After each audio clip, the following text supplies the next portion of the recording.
기도하겠습니다. 사랑과 은혜가 많으신 아버지 하나님, 주님의 은혜에 감사와 찬양을 드립니다. 아버지, 이 시간에도 우리와 함께하여 주시옵시고 우리가 진리를 알아가는데 부족함이 없도록 도와주시옵소서. 이 야고보서 강해를 통해서 우리가 율법을 어떻게 해야 하는가를 바로 깨달을 수 있도록 성령께서 감동하여 주시옵소서. 우리가 또 행함이 있는 믿음을 가질 수 있도록 역사하여 주시옵소서. 모든 말씀 예수 그리스도의 이름으로 기도했습니다. 아멘. 신명기 10장 17절을 보겠습니다. 구약성경 278쪽입니다. 신명기 10장 17절입니다. 구약성경 278쪽입니다. 제가 읽어드리겠습니다.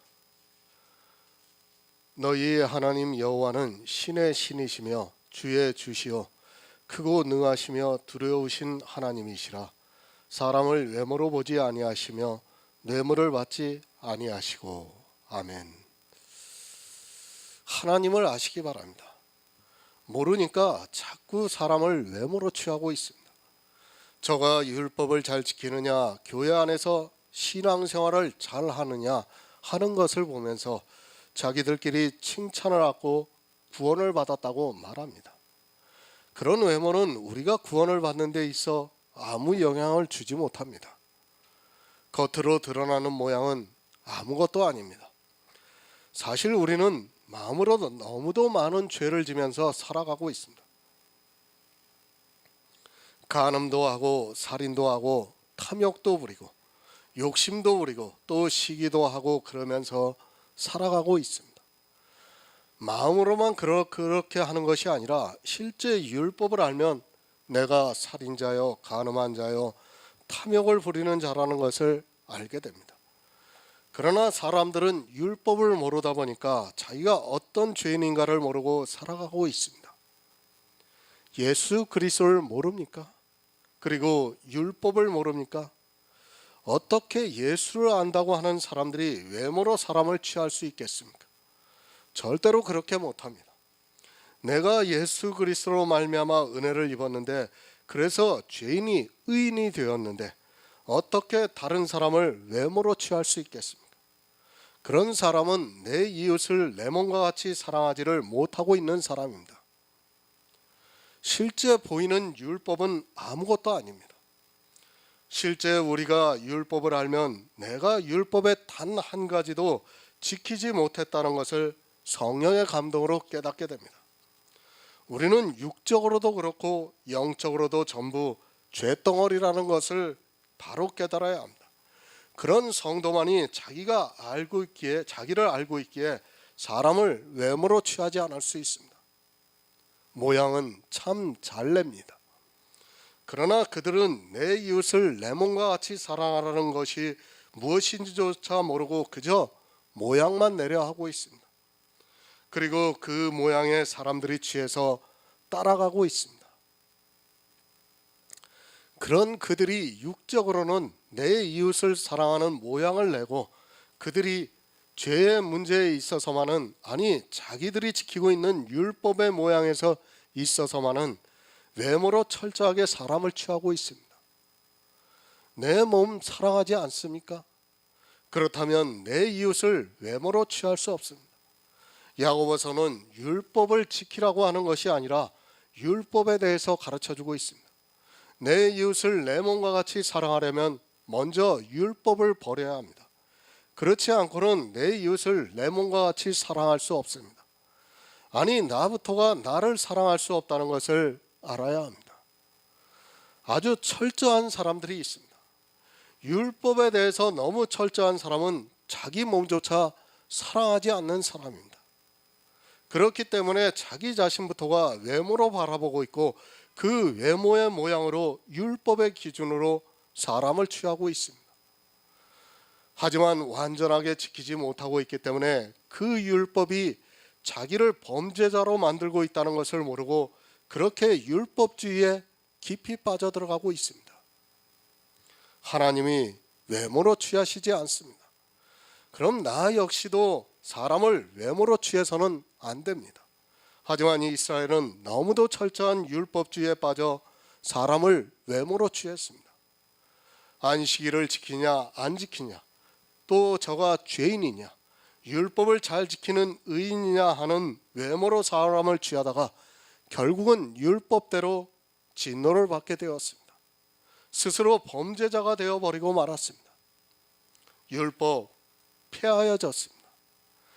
만약에 그것이 살아있다면 우리는 모두가 다 범죄자입니다. 구원을 받을 수 없는 범죄자라는 것을 인식해야 합니다. 율법이 폐해졌고 예수 그리스도의 의를 믿음으로 받아들임으로 해서 우리가 의인이 돼서 천국에 들어갈 수 있는 것이지, 아직도 율법이 살아있다면 예수 그리스도의 십자가는 무용지물이 되고 율법에 의해서 범죄자로 낙인이 찍히게 되어 있습니다. 십자가를 거절하는 행위입니다. 사람을 외모로 취하고 있다는 것은 예수 그리스도의 십자가보다 율법이 더 강하다는 것을 인정하는 것입니다. 만약 예수 그리스도의 십자가에 의해서 율법이 폐해졌다는 것을 믿으면 율법을 통해 사람을 외모로 취하지 않을 수 있습니다. 율법의 한 모양이라도 취하는 순간 사람을 외모로 취하게 되어 있습니다. 그 단 한 가지가 외모로 취하게 된다는 것을 알아야 합니다. 범죄자가 되지 마시기 바랍니다.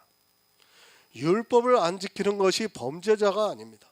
그것은 이미 예수 그리스도의 십자가에서 폐하셨습니다. 그런데 사람들이 성경을 문자로 보면서 다시 율법을 살리고 있습니다.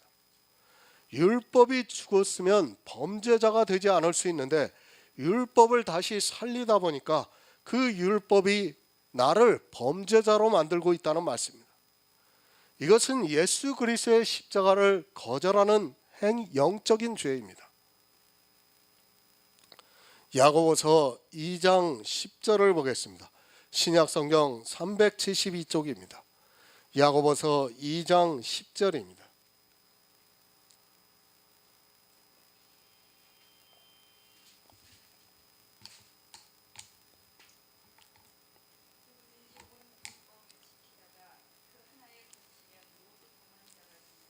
아멘. 너무도 중요한 말씀입니다. 누구든지 온 율법을 지키다 그 하나에 거치면 모두 범한 자가 된다고 말씀을 하고 있습니다. 지금 이 말씀을 왜 하고 있습니다? 바로 앞에서 율법을 지키면 그 율법이 너희를 범죄자로 정하리라는 그 말씀을 하고 있습니다. 그러니까 율법을 살려서 지키고 있는 그 사람들에게 하고 있는 말씀입니다. 율법이 폐해졌습니까? 그것을 믿고 있는 성도는, 그리고 율법을 지키지 않는 성도는 이 말씀이 사실 필요가 없습니다. 그러나 성경에서는 사람들이 얼마나 율법주의에 쉽게 빠지는 것을 알고 지금 이 말씀을 하고 있습니다. 율법주의에 빠져 율법을 지키는 그 사람들에게 경계로 하고 있는 말씀입니다. 율법을 폐하고 지키지 않는 성도들에게 하고 있는 말씀이 아니라 율법을 지켜서 스스로 범죄자가 되고 있는 사람들에게 하고 있는 말씀입니다. 이 세상의 이성으로는 도무지 이해가 안 됩니다. 어떻게 도둑질한 자가 살인한 자가 될 수 있습니까? 어떻게 613가지 율법이 있는데 그 중에 하나를 범했다고 모두를 범한 자가 될 수 있겠습니까? 이 말씀은 세상 이성으로 생각할 때 좀 억지 같은 말씀이기도 합니다. 그러나 성경은 분명히 그렇게 말씀하고 있습니다. 잘 이해하시기 바랍니다. 늘 말씀을 드리지만 세상의 이성을 가지고 성경을 보지 마시기 바랍니다. 성경이 그렇게 말씀하고 있으면 그런 것입니다. 내 이성을 가지고 성경을 보는 것이 아니라 성경에 그렇게 기록되어 있으면 그것이 맞는 말씀이라는 말씀입니다. 그것을 세상 이성을 가지고 생각하면서 도무지 이해가 안 된다고 해서 이상하게 생각하지 말라는 말씀입니다. 자기가 이해가 안 된다고 해서 성경이 마치 틀린 것처럼 이야기를 하지 마시기 바랍니다. 성령의 감동을 받고 있는 성도는 성경이 그렇게 말씀을 하고 있으면 왜 그렇게 말씀하고 있는가를 깨닫고 있습니다. 왜 하나를 범하면 모두를 범한 자가 됩니까? 사람들은 그렇게 이야기합니다. 제사법, 시민법은 예수 그리스도의 십자가로 폐하져 있고 아직도 도덕법이 살아있다. 그리고 십계명은 살아있다고 주장을 합니다. 만약 그렇다면 이 야고보서의 이 말씀은 정말로 잘못된 말씀입니다.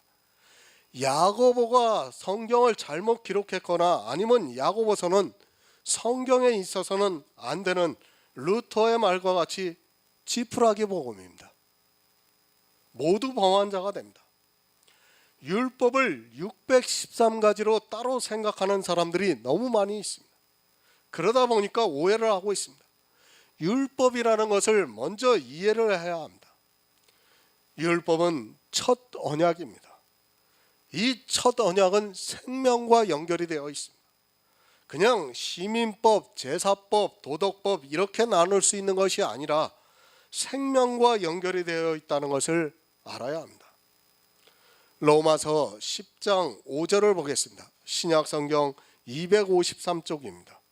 로마서 10장 5절입니다. 모세가 기록하되 율법으로 말미암는 의를 행하는 사람은 그 의로 살리라 하였거니와. 아멘. 두 가지 방법이 있습니다. 하나는 내가 온전히 율법을 다 지켜서 생명을 얻는 방법이 있고, 다른 하나는 예수 그리스도를 믿어 생명을 얻는 방법이 있습니다. 착각하지 마시기 바랍니다. 율법은 구원을 받는 성도가 의롭게 살기 위해서 주어진 것이 아니라는 것을 알아야 합니다. 그렇게 생각하고 있기 때문에 거의 다 율법주의에 빠지고 있습니다. 그렇죠? 칼빈주의의 기독교 강요에서도 그렇게 기록되어 있죠. 율법은 성도가 이 세상을 살아가는데 당연히 마땅히 필요한 것이라고 그렇게 다 기록이 되어 있어요. 이제까지 초대교회를 지나오면서 거의 모든 신학자들이, 그러니까 이 문서로 남기게 된 이후로의 거의 신학자들이 다 율법을 그렇게 보고 있다는 거예요. 이것은 정말 심각한 문제입니다. 율법의 기능입니다. 물론 죄를 깨닫게 하는 것도 있지만 그보다는 먼저 생명을 얻는 기름을 알아야 합니다. 첫사람 아담이 바로 이 율법을 어겨서 생명을 빼앗기고 결국에는 에덴에서 쫓겨나게 되었습니다. 이 율법은 생명을 얻을 수 있느냐 아니면 사망으로 가야 하는 기준이 된다는 것을 알아야 합니다. 구원을 받은 성도가 의롭게 살기 위해서 지키는 법이 아닙니다. 성경에는 어디에도 그렇게 말씀을 하고 있지 않습니다. 하지만 사람들은 율법을 어떻게 생각하고 있습니까? 예수 그리스도를 믿어 이제 생명을 얻었으면 성도로서 이 세상을 살아가는 데 있어 율법을 지키면서 살아가야 한다고 주장하고 있습니다. 성경 어디에 그런 말씀이 있는가를 찾아보시기 바랍니다. 율법을 모르다 보니까 이렇게 사람의 이성으로 생각하고 그것을 교회 안에 있는 사람들이 너무도 당연하게 받아들이고 있습니다. 호세아 6장 7절을 보겠습니다. 구약성경 1262쪽입니다. 구약성경 1262쪽 호세아 6장 7절입니다.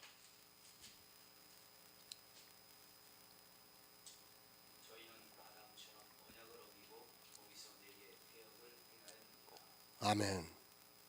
선악과는 율법입니다. 하라, 하지 말라 하는 것 모두가 다 율법입니다. 아담은 이 언약을 어김으로 말미암아 범죄를 해서 생명을 빼앗기고 말았습니다.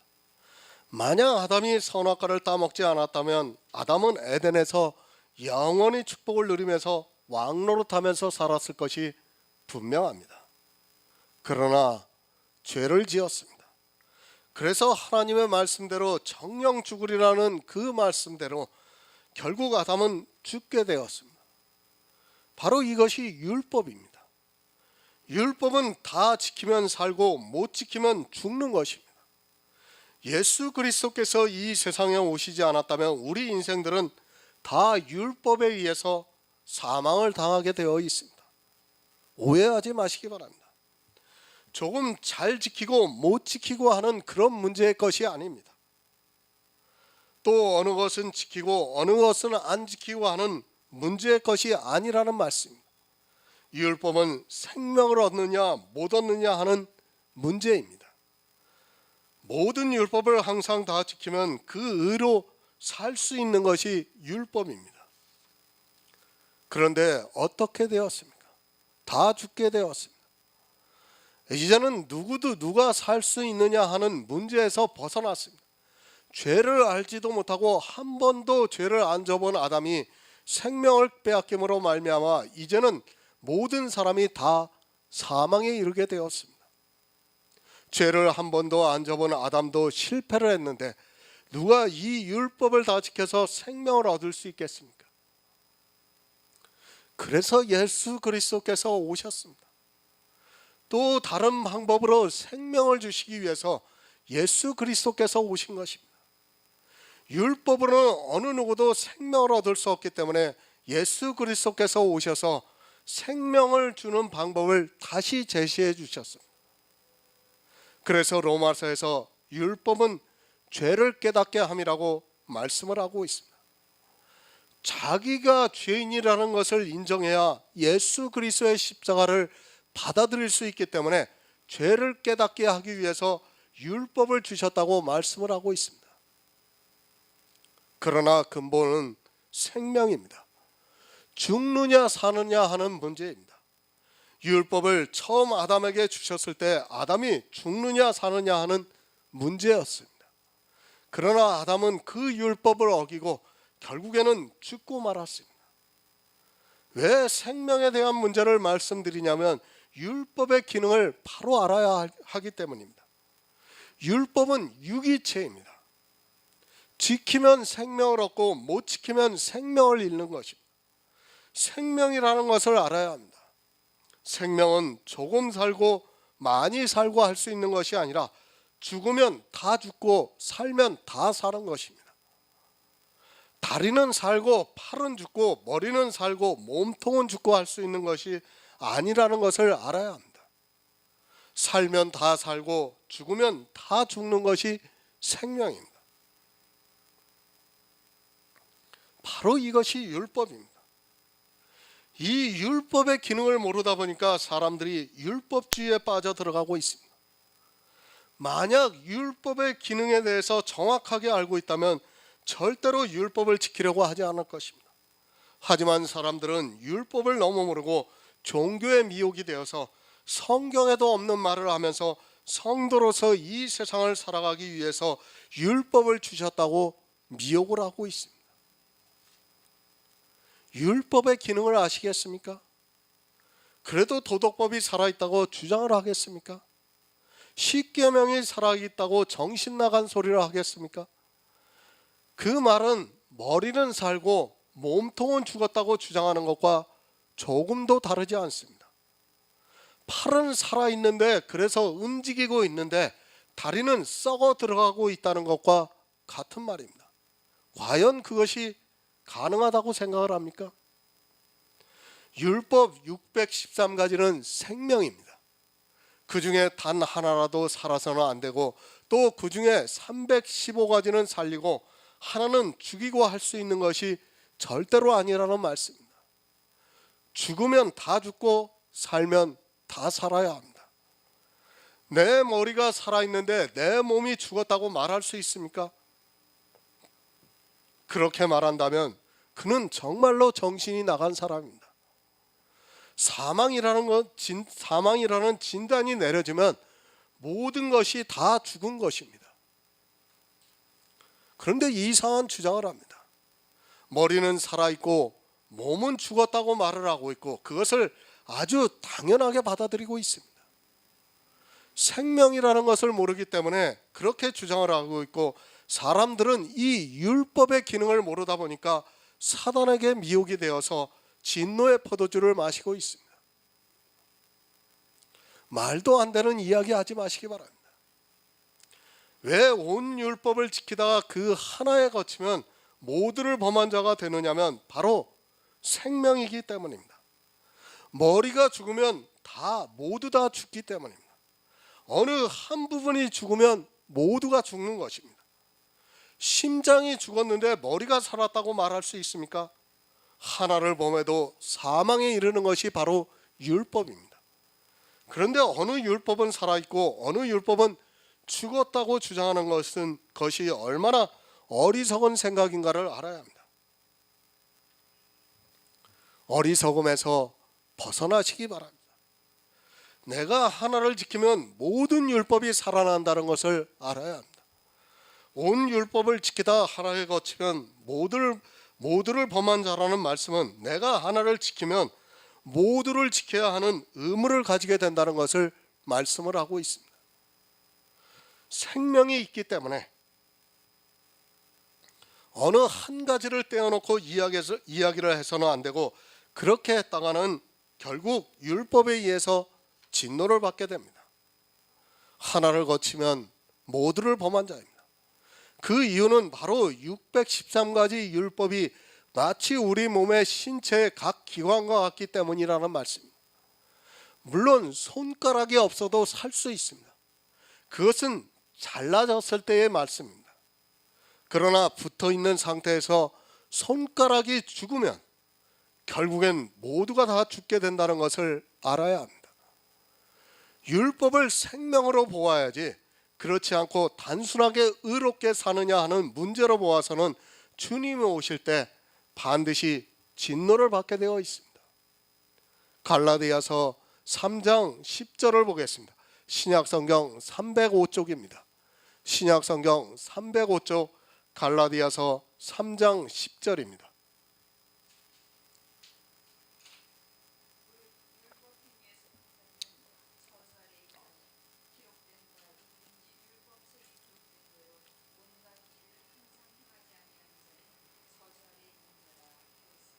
아멘. 생명입니다. 율법책에 기록된 대로 온갖 일을 항상 행하지 아니하는 자는 저주 아래 있다고 말씀하고 있습니다. 자기들이 정한 것을 지키는 것이 아니라 율법을 지키려면 율법책에 기록된 대로 온갖 일을 613가지를 항상 행해야 한다고 가르쳐주고 있습니다. 저주를 받습니다. 율법을 지킨다고 하는 자체가 저주를 자청하는 일이라는 것을 분명히 기억해야 합니다. 이 율법은 율법책에 기록된 대로 항상 지켜야 하는 것이지, 내가 지키고 싶은 것은 지키고 안 지키고 싶은 것은 안 지켜도 되는 것이 절대로 아닙니다. 이 시대에 절기를 지키고 있습니다. 내가 맥추감사절은 지키고 수장절은 추수감사절로 바꾸어서 지키고 또 유월절은 지키지 않고 해서는 안 됩니다. 이 자체가 이미 율법책에 기록된 대로 항상 다 지키지 않는 율법을 범하는 범죄자가 된다는 말씀입니다.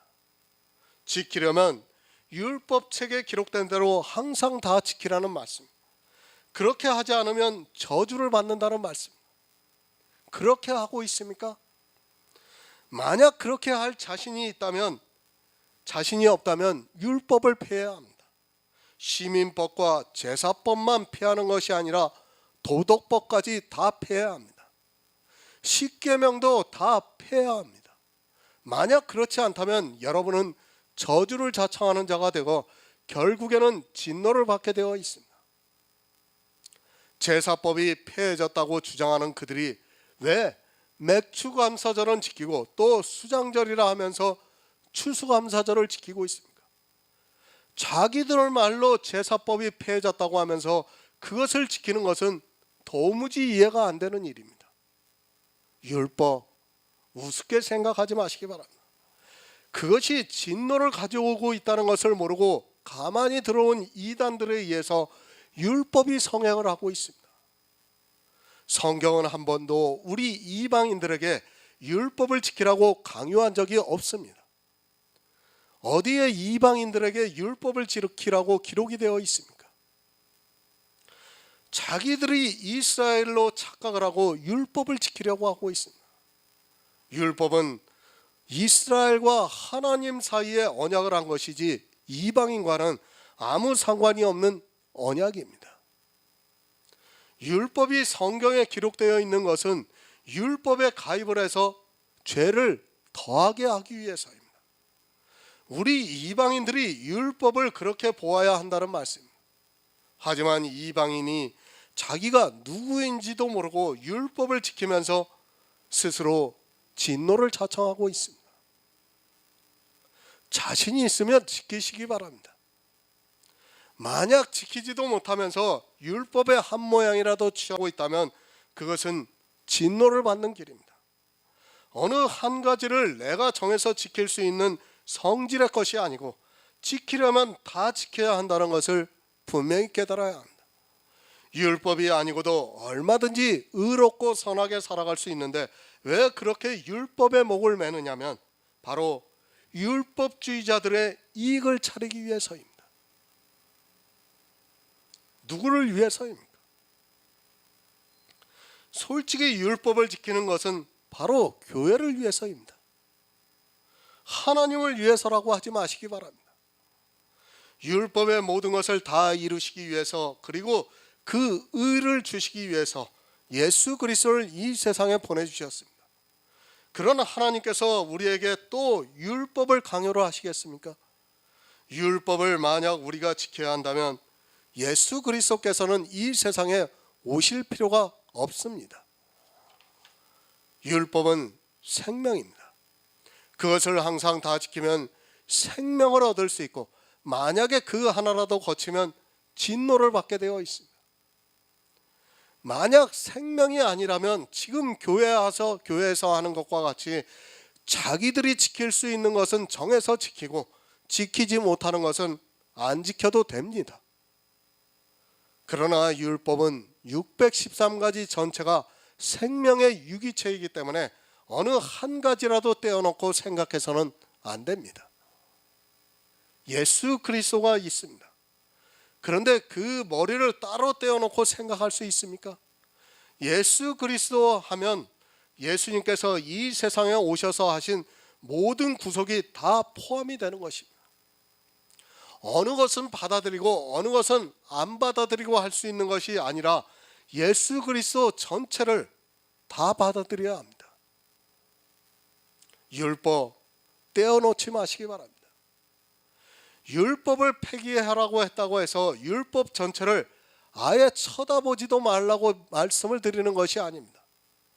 우리는 율법을 통해서 죄를 깨닫고 또 율법을 통해서 예수 그리스도의 은혜를 깨달아야 합니다. 율법이 폐지되었다고 하면 마치 구약을 안 보아도 되는 것처럼 주장하는 사람들이 있습니다. 그럼 구약은 더 이상 안 보아도 되겠네 하고 성경 전체를 부인하는 것처럼 몰아가고 있습니다. 제가 많이 그런 이야기를 들었습니다.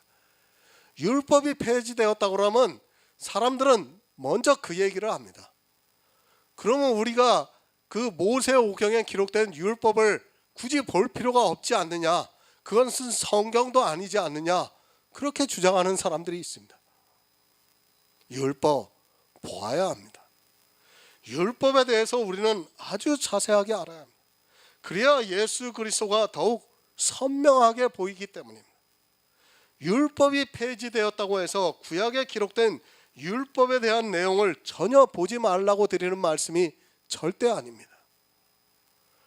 율법을 통해서 내 자신의 연약함을 알고 또 율법을 통해서 예수 그리스도의 은혜가 얼마나 큰가를 깨닫고 또 율법을 통해서 예수 그리스도의 비밀을 알아가고 있습니다. 그렇지 않습니까? 율법에는 예수님이 이 세상에서 오셔서 하실 일들이 많이 기록되어 있어요. 그렇지 않습니까? 그런 것들을 우리가 알아야 예수 그리스도를 바로 알 수 있어요. 근데 마치 율법은 마치 우리가 다 지켜야 하는 것처럼 생각하는 그 자체가 모순이라는 거예요. 우리가 그리스도 편지 설교를 봐서 알겠지만 율법을 보면 어느 율법은 예수님께서 오셔서 이 세상에서 하실 일들이에요. 그런 율법들이 많아요. 그런데 마치 그런 율법들을 안 보아도 되는 것처럼 이야기한다는 것은 너무도 어리석은 일입니다. 제사법만 해도 그렇습니다. 그 제사법 하나하나는 거의 모두가 예수 그리스도에 대해서 가르쳐주고 있습니다. 성막은 예수 그리스도의 모양이고 제사의 모든 법은 예수 그리스도를 가르쳐주고 있습니다. 그 율법을 통해서, 그림자를 통해서 우리는 예수 그리스도를 밝히 보고 있습니다. 율법 자체를 아예 보지 말라고 말씀드리는 것이 아니라 이제 행위로 지키는 율법을 폐하라는 말씀입니다. 그 안에 담겨져 있는 실체를 보면서 왜 하나님께서 율법을 반포하셨는가를 알아야 합니다. 율법이 폐했다고 하면 이단이라고 합니다. 그렇게 말하는 사람치고 율법에 담겨 있는 의미를 제대로 알고 있는 사람이 거의 없습니다. 맥추감사절을 지키면서 솔직히 맥추감사절의 의미를 바로 알고 있는 사람은 거의 없습니다. 왜 하나님께서 맥추감사절을 제정하시고 이스라엘에게 지키라고 하셨는가를 아는 사람이 거의 없습니다. 그저 첫 열매 보리 농사를 짓고 감사해서 드리는 절기로만 알고 있습니다. 맥추감사절은 예수 그리스도께서 드려지는 절기입니다. 우리가 감사하는 것이 아니라 예수 그리스도께서 이 세상에 오셔서 부활의 첫 열매로 하나님께 드려지는 것을 예표로 맥추절의 절기를 제정하시고 그것을 통해 예수 그리스도께서 어떻게 하나님께 첫 열매로 드려지는가를 깨닫게 하셨습니다. 그러나 이스라엘은 절기는 아주 잘 지켰지만 예수 그리스도를 발견하지 못했습니다. 지금도 맥추감사절을 지키고 있습니다. 그런데 이러한 의미를 알고 있는 사람이 몇이나 됩니까? 목회자들이라면 모를까 일반 교인들은 그저 감사하는 절기로만 알고 있습니다. 율법을 통해서 예수 그리스도를 알려고는 하지 않고 그것을 행위로 지키려고만 하고 있습니다. 진노를 받습니다. 이렇게 행위를 따라가는 자들에게는 반드시 진노가 임하게 됩니다. 예수 그리스도의 의미를 모르고 그저 감사하는 절기 자체로 행위로 지키고 있는 교인들에게는 반드시 진노가 따르게 되어 있습니다. 왜 우리가 율법에 대해서 바로 알아야 하는가 하면 그 율법이 예수 그리스도를 나타내고 있고 그림자가 되기 때문입니다. 그림자를 보면서 예수 그리스도를 보면 실체가 더욱 뚜렷하게 보이게 되어 있습니다. 율법은 생명을 주기도 합니다. 그래서 율법을 지키려면 모든 율법책에 기록된 대로 항상 다 지켜야 합니다. 만약 그렇지 못할 것이라면 율법을 폐해야 합니다. 왜 그런가 하면 하나를 거치면 모두를 범한 자가 되기 때문입니다. 내가 이번 주일 한 번을 범한 것이 아니라 율법을 전체를 범한 것이 되어 나는 율법에 의해 진노를 받아야 합니다. 단지 이번 주일 하루를 범한 것이 아니라 항상 다 지키지 못했기 때문에 모두를 범한 자가 된다는 말씀입니다. 율법 지키겠습니까? 지키려면 율법책에 기록된 대로 항상 다 지키시기 바랍니다. 내가 마음대로 이것은 폐하고 이것은 살리고 할 성질이 아니라는 것을 분명히 알아야 합니다. 그렇게 생각하고 있는 것이 얼마나 어리석은 일인가를 알아야 하고 그런 행위가 바로 성경에서 말씀하고 있는 음행입니다. 정당화하지 마시기 바랍니다. 내가 지키는 것은 믿음이라고 하지 마시기 바랍니다. 가장 어리석은 사람이 믿음과 율법에 대해서 분별을 못하고 있는 사람입니다. 갈라디아서에서 믿음은 율법의 행위에서 난 것이 아니라고 분명히 가르쳐주고 있습니다. 믿음과 율법은 함께 할 수 없는 것임을 바로 알아야 합니다. 믿음이 있으면 율법을 잘 지킨다고 하는 것은 거짓입니다. 성경 어디에 믿음이 있는 성도가 율법을 잘 지킨다고 말씀을 하고 있습니까? 지금 율법을 지키라고 하는 말씀입니까? 온 율법을 지키다가 하나에 거치면 모두를 범한 자가 되니까 하나도 거치지 말고 잘 지키라고 하는 말씀입니까? 만약 그렇다면 예수를 믿을 필요조차 없다고 저는 생각합니다. 아니, 예수 믿는 것을 포기하고 세상에서 마음대로 편하게 살다가 죽겠습니다. 절대 우리는 지키지 못합니다. 그것을 나만 아는 것이 아니라 하나님께서는 너무도 잘 알고 계십니다. 그러나 하나님께서 우리에게 온 율법을 지키다가 하나에 거치면 모든 것을 범한 자가 되니까 온 율법을 항상 다 지키라고 말씀을 하시겠습니까? 좀 상식이 통하게 신앙생활을 하시기 바랍니다. 주장을 하려면 일관성 있게 주장을 하고, 어느 때는 믿음이라고 했다가 어느 때는 믿음만 있다고 다 구원을 받느냐고 하면서 은근히 율법의 행위를 조장하고 있습니다. 야고보서 2장 11절을 보겠습니다. 신약성경 372쪽입니다.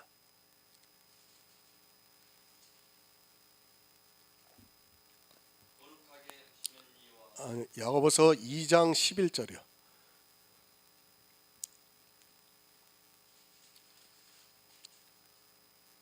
가늠하지 말라 하신 이가 또한 살인하지 말라 하셨으므로 내가 비록 가늠하지 아니하여도 살인하면 율법을 범한 자가 됩니다. 아멘. 참 이 말씀이 이상해요. 그죠? 살인한 죄가 더 큽니까? 가늠한 죄가 더 큽니까? 예? 그런데 예? 내가 가늠하지 않았어도 살인하면 율법을 범한 자가 된다고 말씀을 하고 있습니다. 왜 이렇게 말씀하고 있습니까? 우리는 다 살인한 자예요. 그렇죠? 제가 십계명에서 그 살인하지 말라는 말씀을 설교로 올렸어요. 우리는 영적으로 이미 다 살인한 자이기 때문에 지금 이 말씀을 하고 있는 거예요. 야고보서가 그 말씀을 다 알고 있기 때문에 살인하면 율법을 범한 자가, 그러니까 우리가 생각할 때는 가늠한 것보다는 살인한 게 더 커요. 그러나 야고보는 이 세상 모든 사람이 다 살인했다는 것을 알기 때문에 지금 이 말씀을 하고 있는 겁니다. 율법은 유기체입니다. 어느 한 가지를 떼어놓고 말할 수 없다는 것을 가르쳐주고 있습니다. 우리는 그렇게 생각을 합니다. 간음을 한 사람은 분명히 간음을 한 것이지 살인을 한 것이 아닙니다. 이 세상의 생각입니다. 어느 법정에서 간음한 사람을 살인죄를 적용을 해서 판결을 내리겠습니까? 만약 그런 판결을 내렸다면 비난을 받게 될 것입니다. 도적질을 했습니다. 더구나 초범이라면 집행유예 정도로 풀려납니다. 그런데 그 사람에게 살인죄를 물어서 사형을 선고하겠습니까? 만약 그렇다면 그 사람은 즉각 항소를 할 것이고, 그렇게 판결한 판사는 사람들로부터 지탄을 받게 되고 아마 판사까지도 그만두어야 할 것입니다. 이 세상 사람들이 생각하는 법입니다. 다시 말씀드립니다. 성경은 사람의 이성이 절대 아닙니다. 사람의 이성을 가지고 성경을 보는 사람은 절대로 그 안에서 진리를 깨달을 수 없고 예수 그리스도의 은혜를 입을 수도 없습니다. 사람의 이성으로는 말도 안 되는 말씀을 지금 야고보서에서는 말씀을 하고 있습니다. 그러나 성경의 율법은 다릅니다. 왜 다르냐면 생명과 연결이 되어 있기 때문에 다릅니다.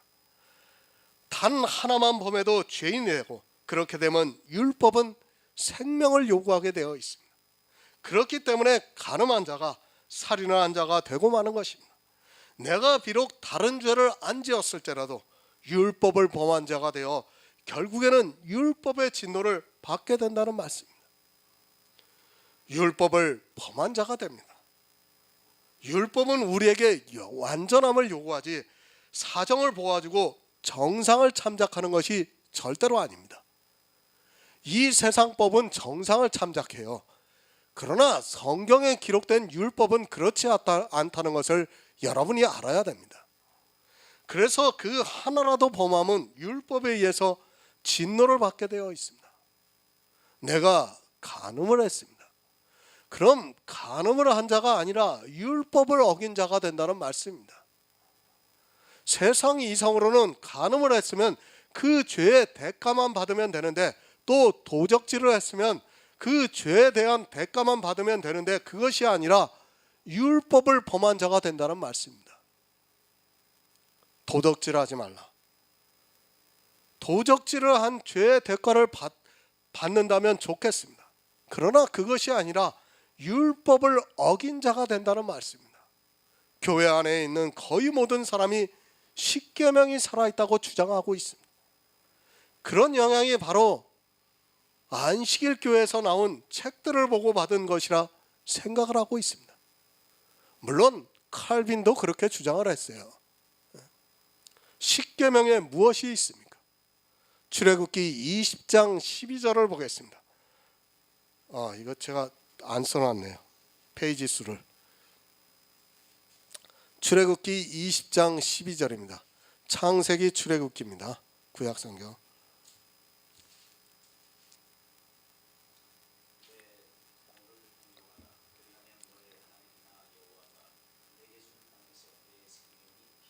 아멘. 내 부모를 공경하고 살았습니까? 그것도 항상 한 번도 내 생각에서라도 그렇게 살았다고 자신 있게 말할 수 있는 사람이 있습니까? 십계명이 살아있다면 여러분은 살인을 한 자가 된다는 말씀. 정말 이 세상에서는 자기 부모를 공경하면서 항상 살았다고 자신 있게 말할 수 있는 사람이 있습니까? 그렇게 말한다면 그는 거짓말을 하고 있는 정말로 악한 사람입니다. 율법을 범한 자라는 말씀입니다. 이래도 십계명이 살아있다고 주장을 하고 싶겠습니까? 제가 부모를 공경하지 말라고 이 말씀을 드리는 것이 절대로 아닙니다. 우리는 세상 사람들보다 더 부모를 공경하면서 살아야 합니다. 사도 바울은 자기 부모를 돌아보지 않는 사람은 믿음을 저버린 자라고 말씀을 하고 있습니다. 그럴지라도 우리는 자신 있게 항상 내 부모를 공경하면서 살았다고 말할 수 없습니다. 부모를 공경 안 했다고 누가 잡아갑니까? 그러나 분명한 것은 단지 부모를 공경 안 한 것이 아니라 그는 율법을 범한 살인자가 된다는 것을 알아야 합니다. 만약 십계명이 살아있다면 여러분은 율법을 범한 살인자가 되는 것입니다.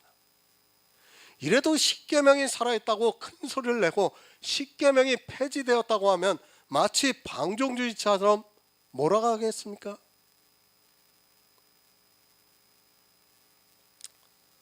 참 안타까운 일이지만 제가 늘 말씀드리는 우리 외삼촌이요. 그러니까 남자 형제로는 셋째예요, 셋째. 장남이 지금 미국에 살고 있고 차남은 이제 한국에 계세요. 근데 이제 차남은 좀 형편이 어렵다 보니까 그렇고. 그러니까 저희 외할아버지가 목사님이셨는데, 그러니까 첫째 부인을 얻고 7남매인가를 6남매인가를 낳고 돌아가시고, 그 다음에 이제 둘째 부인을 얻고 또 남매를 낳고 돌아가셨어요. 그리고 셋째 부인을 얻었습니다. 그러다 보니까 셋째 부인은 자식이 없었어요. 그러니까 그 할머니를 누가 모셨냐면 막내 외삼촌이 모셨어요. 근데 막내 외삼촌은 목사예요. 그러다 보니까 어떻습니까? 자기는 부모를 공경했다고 아주 자랑스럽게 얘기를 해요. 자기가 평생 모셨으니까. 그런데 늘 그러면서도 제가 지난번에 장례식 갔다 왔다는 말씀을 드렸지 않습니까? 장례식에 갔다 왔을 때도 우리 큰 외삼촌을 갖다가 좀 탓하는 말을 하는 겁니다. 그래도 어머니를 내가 평생을 모셨는데 그래도 수고했다는 말 한마디라도 해야 될 거 아니냐. 그 가족들이 있는 데서 그런 말을 하는 거예요. 물론 틀린 말이 아니에요. 잘하는 겁니다. 그러나 그분의 사상을 알 수 있는 거예요.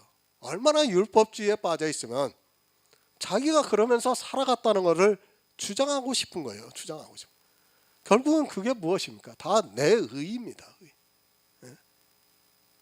제가 부모를 공경하지 말라는 말씀이 절대 아니에요. 우리는 정말 그렇게 살아야 해요.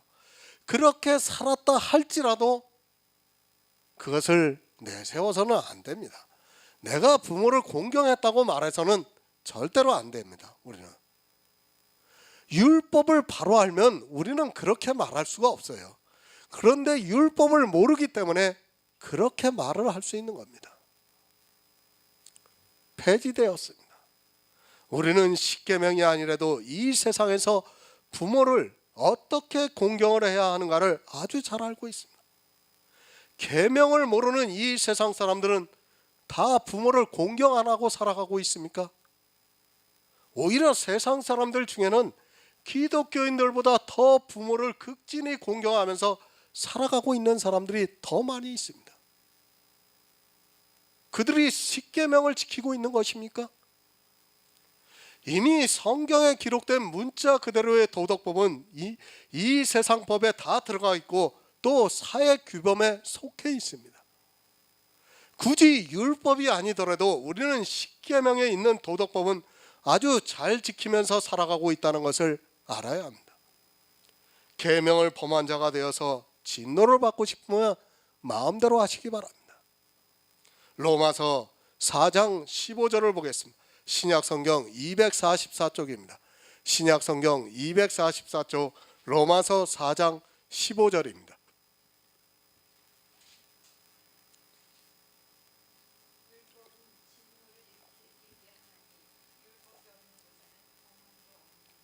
아멘. 율법은 진노를 이루게 합니다. 만약 도덕법이 살아있다고 한다면, 만약 십계명이 살아있다고 주장을 한다면 그것은 진노를 자청하는 일입니다.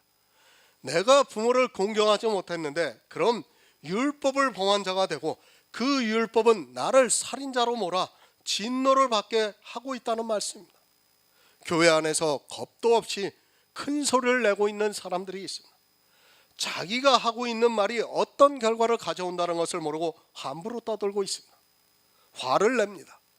율법이 폐지되었다고 하면 마치 자기 부모를 욕하는 것보다도 더 화를 내는 사람들이 있습니다. 부모를 욕해도 그렇게까지 화를 내지 않을 텐데 율법이 폐해졌다고 하면 무척이나 화를 냅니다. 그들이 얼마나 율법주의에 빠져 있는가를 쉽게 알 수 있는 것입니다.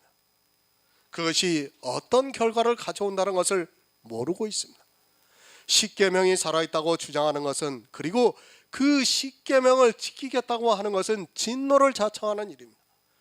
누가 진노를 받는가는 성경을 통해 자세히 보시기 바랍니다. 이 세상 사람들이 진노를 받는 것이 아니라 교회 안에서 율법을 지키겠다고 하는 사람들이 진노를 자청해서 결국에는 진노의 포도주를 마시고 있다고 요한계시록에서 말씀을 하고 있습니다. 율법 모양도 내지 마시기 바랍니다. 거듭 말씀드리지만 성경에 기록된 율법을 보려고도 하지 말라는 말씀이 절대 아닙니다. 율법을 통해서 내 죄를 깨닫고 또 율법의 그림자를 통해서 예수 그리스도의 실체를 보면 더욱 뚜렷하게 보인다는 것을 알아야 합니다. 성경에 기록된 율법은 우리가 보아야 하고 거기서 예수 그리스도의 은혜를 깨달아야 합니다. 그러나 그것을 행위로 나타내지는 마시기 바랍니다.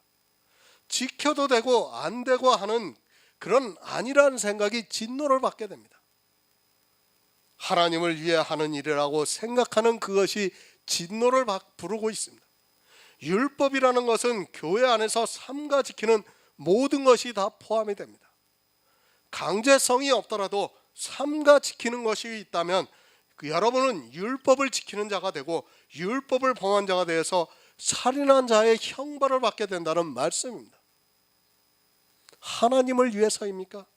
그렇다면 예수 그리스도를 믿으시기 바랍니다. 그것보다 하나님을 위하는 일은 없습니다. 교회 안에서 삼가 지키고 있는 것들이 얼마나 많은가를 생각해 보시기 바랍니다. 그것을 버리지 않는다면 여러분은 반드시 율법을 범한 자가 되어 진노를 받게 됩니다. 자신 있으면 하시기 바랍니다. 십계명에 기록된 것을 항상 다 지킬 자신이 있으면, 아니 그렇다고 생각하는 사람은 율법을 지키시기 바랍니다. 율법을 지키는 것, 나만 죽는 것이 아니라 내 행위를 따라하는 소자도 같이 죽게 만드는 악한 일입니다. 그런 악한 자를 하나님께서 그냥 두시겠습니까? 아주 특별한 형벌을 내리신다고 말씀을 하고 있습니다. 세상 죄인은 될지언정 교회 안에서 악인은 되지 마시기 바랍니다. 예수님께서 말씀하신 형벌들이 누구에게 하시는 말씀인가를 생각해 보면 쉽게 답이 나옵니다. 이 세상 사람에게가 아니라 바로 교회 안에 있는 사람들이 받을 형벌을 말씀하고 있습니다. 살인 안 했습니까? 간음 안 했습니까? 도적질 안 했습니까? 잘하셨습니다. 그러나 율법을 지키기 위해서 그렇게 한 것이 아니라 이 세상 사람들에게 의롭게 선하게 모여 내가 가진 복음을 전하기 위해서 그들의 기준으로 볼 때 그렇게 산 것입니다. 이 세상에서 내가 살인을 하고 간음을 하면 누가 내가 전하는 복음을 듣겠습니까? 아니, 세상이 나를 그냥 두지 않을 것입니다. 율법 범하지 마시기 바랍니다. 어떻게 해야 율법을 안 범하고 살아갈 수 있습니까? 로마서에서 그 방법을 가르쳐주고 있습니다. 율법이 없는 곳에는 범함도 없다고 가르쳐주고 있습니다. 율법이 폐해졌으면 범하고 말 것이 없다는 말씀입니다. 그러나 율법이 살아있으면 반드시 범하게 되어 있고, 그런 자는 율법에 의해서 진노를 받게 됩니다. 율법 없으면 됩니다. 그러나 율법이 살아있으면 분명히 범하게 된다는 것을 알아야 합니다. 비록 간음을 하지 않았을지라도 마음에서 살인을 했다면 나는 살인한 자가 되어 율법을 범한 자로서 율법에 의해 진노를 받게 됩니다. 마음대로 하시기 바랍니다. 율법을 지켜서 범하든지 아니면 폐해서 범하는 것 자체를 없게 하든지, 여러분이 어느 것을 택하느냐에 따라서 그 영혼이 구원을 받기도 하고 진노를 받기도 합니다. 야고보서 2장 12절을 보겠습니다. 신약 성경 373쪽입니다. 이르시되 내가 주의 이름을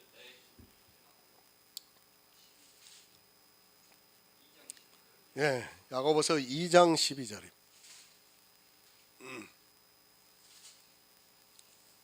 너희는 자유의 율법대로 심판받을 자처럼 말도 하고 행하기도 하라. 아멘. 참 제가 이 말씀을 보면서 이 말씀이 얼마나 강한 말씀인가를 깨달게 됐어요. 정말 이 말씀을 여러분이 가슴 깊이 새겨야 합니다. 성도는 율법에 대해서 자유해야 합니다. 이미 예수 그리스도께서 율법의 요구를 완전히 이루시고 우리에게 그것을 거저 주셨습니다. 그것을 성경에서 칭의라고 말씀하고 있습니다. 나는 의롭지 않지만 의롭다 인정해 주시는 것입니다. 이제 더 이상 율법에 대해서 말하지 마시기 바랍니다. 야고보서를 통해서 율법에 대해서 확실하게 정립을 하시기 바랍니다. 이렇게까지 말씀을 드리는데도 아직도 율법이 살아있다고 한다면 더 이상 말해보아야 무슨 소용이 있겠습니까? 진노를 받을 사람에게 더 이상 말해보아야 아무 소용이 없다는 것을 성경이 가르쳐주고 있습니다. 새 번역을 보겠습니다. 여러분은 자유를 주는 율법을 따라 앞으로 심판을 받을 각오로 말도 그렇게 하고 행동도 그렇게 하십시오.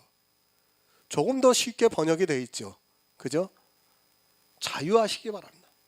남들이 보면 심판을 받을 사람과 같이 자유하시기 바랍니다. 율법주의자들의 눈에 보면 복음이 있는 성도는 율법을 버렸기 때문에 심판받을 자처럼 보이게 되어 있습니다. 그럴지라도 그들이 보기에는 심판을 받을 것이 분명하게 보일지라도 그럴 각오로 율법에 대해서 자유하시기 바랍니다. 행동도 그렇게 해야 합니다. 율법을 지키라고 하는 말씀이 아니라 자유하려면 율법을 안 지키는 행동을 해야 한다는 말씀. 심판을 받을 각오를 가지고 율법의 잣대로는 분명히 심판을 받을 각오로 내가 율법을 버리고 자유해야 한다고 말씀을 하고 있습니다. 그렇게 할 자신이 있습니까? 아마 이 강해를 보고도 그래, 율법에 대해서 자유해야지 하면서 지식으로는 알고 있지만 그것을 교회 안에서 쉽게 행동으로 옮기는 사람은 지극히 적을 것이라 생각합니다. 아마 거의 못합니다. 이 강해를 보고 감동을 받는 사람 중에 10명 중에 한 사람이 그렇게 하면 잘하는 것이라고 저는 생각을 합니다. 그렇게 하기에는 교회가 너무 율법에 깊이 빠져 있기 때문에 거기에 정을 한다는 것이 한 개인의 힘으로는 도저히 불가능한 일입니다. 주일 지킵니다. 그것에 대해서 여러분이 자유할 수 있겠습니까?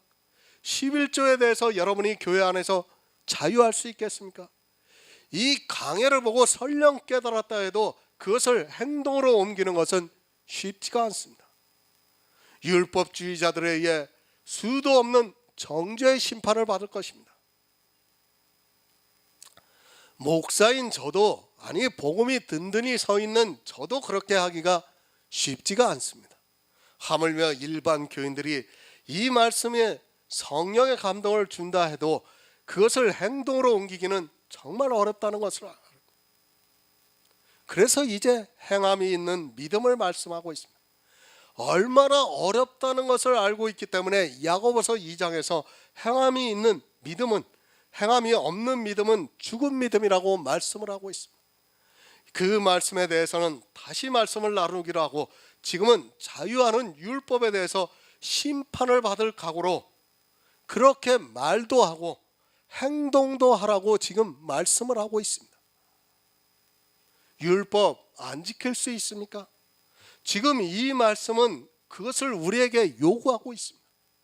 율법을 지키라고 하는 말씀이 아니라 자유하는 율법을 가진 자로서 율법을 안 지킬 수 있는 행동을 할 수 있느냐는 말씀입니다. 율법을 버렸다고 하면 율법주의자 눈에는 심판을 받을 자입니다.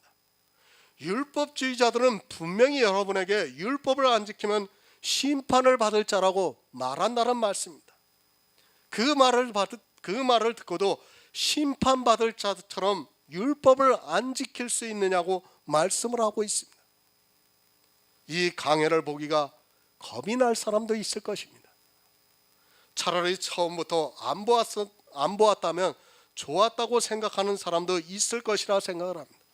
맞습니다. 차라리 처음부터 안 보았으면 좋았는데 이제는 성령이 여러분에게 행함이 있는 믿음을 요구하고 있습니다. 율법을 버릴 수 있느냐고, 그렇게 행동을 할 수 있느냐고 묻고 있습니다. 율법 버리시기 바랍니다. 왜 이렇게 묻고 있는가를 여러분이 바로 알아야 합니다. 이것은 생명의 관계가 되는 문제이기 때문입니다. 지켜도 되고 안 지켜도 되고 그것이 하나님을 위하는 일이라고 생각하지 마시기 바랍니다. 성경에 기록되어 있다고 해서 내가 지켜야 한다고 주장하지 마시기 바랍니다. 이 율법은 생명을 주기도 하지만 진노를 주기도 한다는 것을 잊지 마시기 바랍니다. 내 육체에 율법의 한 모양이라도 한다면 그는 분명히 율법을 범한 자가 되고 율법에 의해서 진노를 받게 될 것입니다. 할 수 있습니까? 큰 소리 치지 마시기 바랍니다. 사람의 이성으로는 절대 못합니다. 제가 그것을 몰라서 이 말씀을 하는 것이 아닙니다. 그러나 우리에게 성령이 오시면 이것을 할 수 있다고 가르쳐주고 있습니다. 이 말씀을 보고 내 안에 성령이 오셨는가 안 오셨는가를 알 수 있는 방법이 내가 심판을 받을 자처럼 그렇게 율법이 폐해졌다고 말할 수 있고 실제 율법을 안 지킬 수 있는가를 보면 알 수 있는 것입니다. 얼마나 강합니까? 사실 야고보서는 우리에게 강한 믿음을 요구하고 있습니다. 어느 성경보다도 우리에게 확실한 믿음을 요구하고 있습니다. 하지만 사람들은 이 성경을 오히려 거꾸로 해석을 해서 율법주의에 빠지게 만들고 있습니다. 이런 강한 믿음이 아니고는 여러분이 구원을 받을 수 없습니다. 야고보서가 지푸라기 복음입니까? 아닙니다. 저는 어느 복음보다 더 강하다고 강하게 복음을 말씀하고 있다고 믿고 있습니다. 그것은 어느 복음서에서도 행함이 있는 믿음을 이렇게까지 강하게 요구를 하고 있지 않습니다. 믿음에 대해서, 복음에 대해서 행하라고 가르쳐주고 있습니다. 만약 그렇게 행하지 않으면 율법에 의해서 진노를 받게 된다고 말씀을 하고 있습니다. 심판받을 자처럼 말하시기 바랍니다. 그렇게 행동하시기 바랍니다. 율법을 폐해졌다고 주장을 한다면 아마 율법주의자들은 저 사람은 분명히 하나님으로부터 심판을 받을 것이라고 말할 것입니다. 그리고 실제 행동으로 하면 행동으로 율법을 버리라고 말씀을 하고 있습니다. 만약 여러분이 그렇게 하지 못한다면 진리가 없는 자이며 구원을 받을 수 없다는 것을 알아야 합니다. 율법을 버리면 방종을 합니까? 그런 생각부터 버리시기 바랍니다. 율법이 아니더라도 우리는 얼마든지 선하고 의롭게 살아갈 수 있고, 율법이 아니더라도 교회는 든든하게 서갈 수 있다는 것을 알아야 합니다. 마치 율법을 버리면 교회를 무너뜨리는 것 같이 이야기를 하는데 생각해 보시기 바랍니다. 이단일수록 율법주의가 더 강하다는 것을 알아야 합니다. 저는 한 번도 방종을 주장한 적이 없습니다. 오히려 이 세상 사람들보다 더 선하고 의롭게 살아야 한다는 것을 강조하고 있습니다. 그러나 그 방법이 율법이 되어서는 안 됩니다. 갈라디아 교회에 가만히 들어온 율법주의자들로 인하여 사도 바울이 얼마나 책망을 하고 있습니까? 가만히 들어왔다는 말씀은 저가 율법주의인지 복음주의인지를 모를 정도로 가르치고 있다는 말씀입니다. 모릅니다. 일반 교인들은 그것을 분별할 수 있는 능력이 없습니다. 오히려 일반 교인들의 눈에는 율법주의자들이 더 좋게 보이고 있어서 그들에게 너무도 쉽게 미혹이 되고 있습니다. 법을 지키자고 하는데, 지키겠다고 하는데 그것이 나쁘다고 하는 사람이 나쁜 것 아닙니까? 이 세상의 기준으로는 그렇습니다. 그러나 성경의 비밀은 그 법에 의해서 망하게 된다는 것을 가르쳐주고 있습니다. 세상은 법을 지키자고 하면 좋아합니다. 그것은 이 세상 모든 사람이 사람을 사로잡고 있는 생각입니다. 법을 지키자고 하는 사람과 법이 폐기되었다고 주장하는 사람 중에 누가 좋게 보이겠습니까? 사람의 이성으로는 물어보나 마나 법을 지키자고 하는 사람이 더 옳게 판단이 됩니다. 왜 복음을 받아들이기가 힘이 드는가를 알아야 합니다. 그리고 또한 사람들이 왜 그렇게 율법주의에 쉽게 빠져들어가는가를 알아야 합니다. 성경의 비밀입니다. 믿음의 비밀을 알아야 그것을 깨닫고 율법주의에서 벗어날 수 있습니다. 모든 이 세상 사람들은 법을 잘 지키는 것을 너무도 좋아하고 있고, 사단은 그것을 아주 교묘하게 이용하고 있다는 것을 알아야 합니다. 율법은 폐지되었습니다. 폐지가 안 되었다면 여러분은 모두가 율법을 범한 자가 된다고 야고보서에서 말씀을 하고 있습니다. 온 율법을 지키다 하나에 거치면 모두를 범한 자가 되고, 살인한 자를 그냥 살인한 자라고 하지 않고 율법을 범한 자라고 말씀을 하고 있습니다. 내 부모를 공경하지 못했다면 단지 그것으로 끝이 나는 것이 아니라 율법을 모두 범한 자가 된다는 것을 가르쳐주고 있습니다. 진노를 받고 싶으면 마음대로 하시기 바랍니다. 복음이 있는 성도라면 당연히 자유하는 율법을 가지고 있고, 그것을 심판받을 자처럼 말을 하고 있고, 또 자유하는 율법에 대해서 그렇게 행동하고 있습니다. 그것은 율법을 지키는 것이 아니라 율법을 버리는 것이라고 성경이 가르쳐주고 있습니다. 믿음은 단호합니다. 어정쩡하게 여기에 한 발 걸치고 저기에 한 발 걸치지 마시기 바랍니다. 야고보가 우리 성도들에게 율법에 대해서 어떻게 하라고 가르쳐주고 있습니다. 심판받을 자처럼 말을 하고 또 심판받을 자처럼 행동을 하라고 가르쳐주고 있습니다. 사실 이렇게 한다는 것이 쉽지 않습니다. 그것은 이 세상 이성으로 생각할 때 옳은 것이 아니기 때문입니다. 그러나 그렇게 행하는 것을 행함이 있는 것이라고 이제 말씀하고 있습니다. 그렇죠. 우리가 율법에 대해서 정말 심판받을 자처럼 말을 하고 심판받을 자처럼 행동한다는 것이 쉬운 일입니까? 그것은 사실 성령이 오시지 않고는 불가능한 일입니다. 그렇지 않습니까? 세상 사람들은 율법을 지키는 것을 다 좋아해요. 그것을 나쁘다고 할 사람이 없어요. 그러니까 교회를 만들면 뭐부터 합니까? 교회법부터 만드는 거예요. 사람들이. 야고보서 2장 13절을 보겠습니다. 신약성경 373쪽입니다. 긍휼을 행하지 아니하는 자에게는 긍휼 없는 심판이 있으리라. 긍휼은 심판을 이기고 자랑하느니라. 아멘. 긍휼, 불쌍히 여기고 돌아보아 주는 것을 말하고 있습니다. 법은 절대로 불쌍히 여겨주지 않습니다. 그가 배가 고파서 빵을 훔쳤더라도 법은 그 대가를 반드시 치러야 합니다. 법이 있는 상태에서는 불쌍히 여기는 것을 있을 수 없습니다. 아랍의 신문을 보았습니다. 한 7살쯤 되어 보이는 남자아이가 그가 배가 고파 빵을 훔쳤다고 군인들이 타고 다니는 지프차에 그 아이의 팔을 넣고 그 위로 차가 지나가게 하는 것을 보았습니다. 율법이 성행을 하면 반드시 법대로 해야 하기 때문에 그 7살쯤 되어 보이는 아이가 배가 고파 빵을 훔쳤어도 자기들의 법대로 심판을 하고 있습니다. 있을 수 없는 일입니다. 이 신문의 사진을 보고 너무도 화가 나서 참을 수 없었습니다. 그러나 법에 매여 있는 사람들에게는 너무도 당연하다는 것을 우리가 알아야 합니다.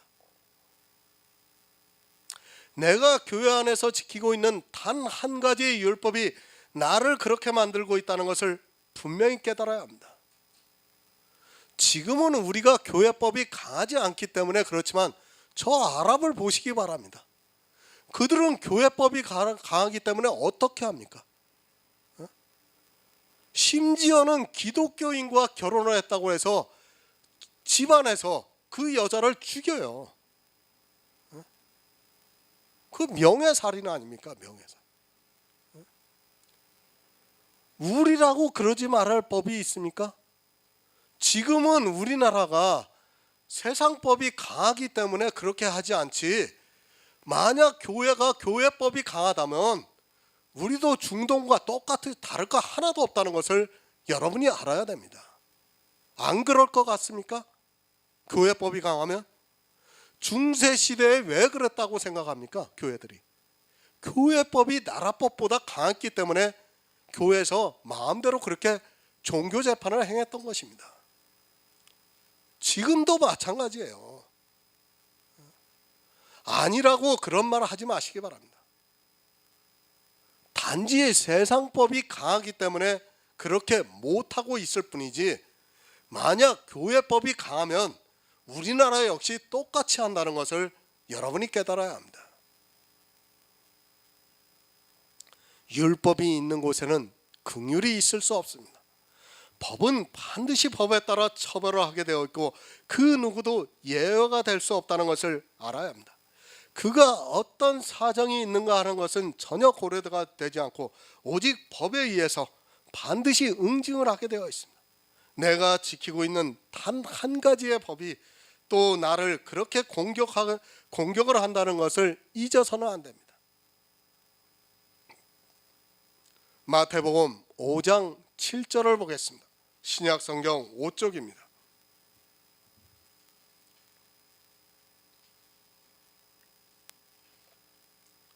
마태복음 5장 7절입니다.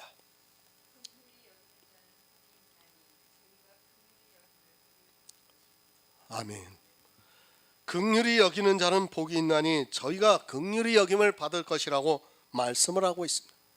내가 하나님으로부터 긍휼히 여김을 받는다면 내 이웃을 먼저 긍휼히 여겨야 합니다. 불쌍히 여기는 마음이 없다면 나 역시도 불쌍히 여김을 받지 못하게 된다고 성경이 가르쳐주고 있습니다. 설령 우리가 하나님으로부터 긍휼히 여김을 받지 못한다 할지라도 나부터가 죄인이라는 것을 아는 사람은 똑같은 죄를 짓고 살아가고 있는 사람을 긍휼히 여길 수 있습니다. 복입니다. 내가 긍휼히 여기는 마음을 가질 수 있는 것은 하늘의 복이라는 것을 알아야 합니다. 제 인척 중에 교회 다니는 사람이 있고 또 교회 그 형제가 교회를 안 다니고 있습니다. 그런데 그 형제가 일요일 날에 결혼을 하니까 일요일 날 예배 때문에 결혼식이 다 끝이 난 다음에 참석을 하는 것을 보았습니다. 제가 예배하는 것을 소홀히 해도 된다는 것이 아닙니다. 그러나 그것이 법으로 세워져 있는 사람에게는 그 법을 어겼을 때는 긍휼히 여기는 마음이 사라지게 되어 있습니다. 이스라엘이 안식일 때문에 예수님을 더욱 싫어했습니다. 자기들이 생명과 같이 지키고 있는 안식일에 병자를 고치기도 하고 또 제자들이 이삭을 잘라 먹기도 하면서 안식일에 해서는 안 되는 일을 하니까 그토록 싫어했습니다. 법이 있으면 긍휼은 반드시 사라지게 됩니다. 사실 이 긍휼히 여기는 마음은 그냥 생기는 것이 아니라 어쩌면 자기가 더욱 연약할 때 긍휼히 여기게 됩니다. 내 죄를 깨달을 때 똑같은 죄를 지은 사람을 긍휼히 여길 수 있다는 말씀입니다. 내가 영혼의 살인자라는 것을 아는 사람은 육체의 살인자를 긍휼히 여길 수 있습니다. 그렇지 않습니까? 내가 영혼의 가늠한 자라는 것을 아는 사람은 육체의 가늠한 자를 긍휼히 여길 수 있다는 말씀입니다.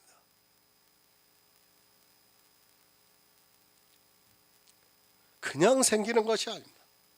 내가 먼저 긍휼히 여김을 받을 수밖에 없는 처지라는 것을 아는 사람만이 또한 이웃을 긍휼히 여길 수 있습니다. 내가 율법을 범한 자라는 것을 아는 성도만이 죄를 짓고 있는 사람을 긍휼히 여길 수 있다는 말씀입니다. 내가 살인을 했습니다. 그래서 진노를 받을 수밖에 없는 처지에 있는 사람만이 또한 그런 사람을 긍휼히 여길 수 있다는 말씀입니다. 영혼을 살인한 자는 그것을 깨달았을 때 육체를 살인한 자를 불쌍히 여길 수 있습니다. 이것을 아는 것이 복입니다. 내가 긍휼히 여김을 받을 수밖에 없다는 것을 아는 것이 복입니다.